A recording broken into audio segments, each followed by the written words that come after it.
श्रीराम जय राम जय जय राम, श्रीराम जय राम जय जय राम। 6 जून। भगवंत आणि मी वेगळे नाहीत।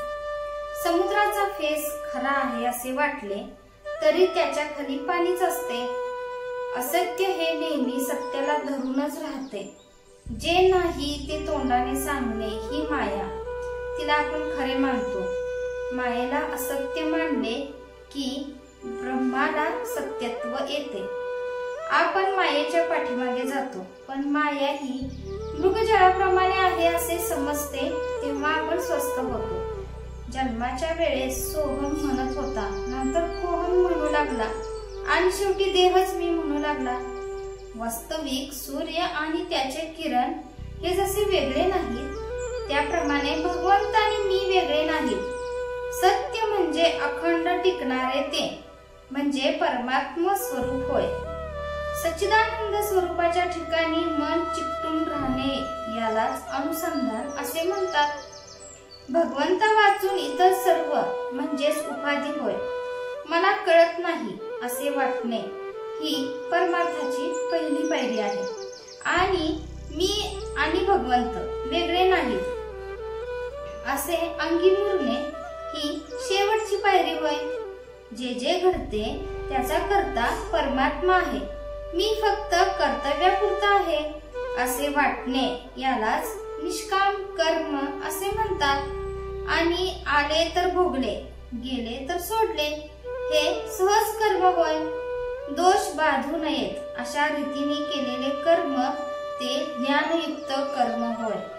आणि ईश्वराच्या स्मरणात केलेले कर्म त्याला निरासक्त कर्म असे म्हणतात। अमुकच फळ मला मिळावे ही वृत्ती सोडणे याचे नाव निरासक्ती होय।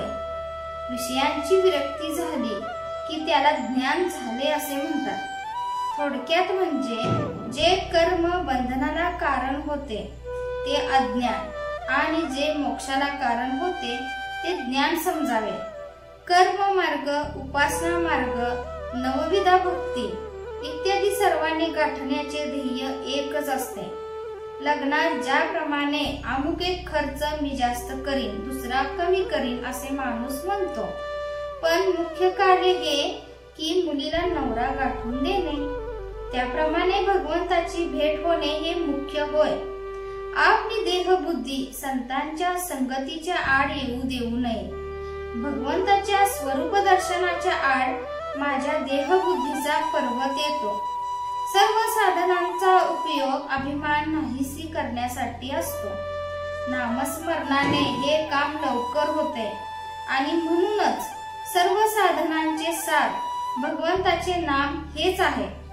ते आपण श्रद्धापूर्वक घ्यावे आणि भगवंताशी एकरूप व्हावे।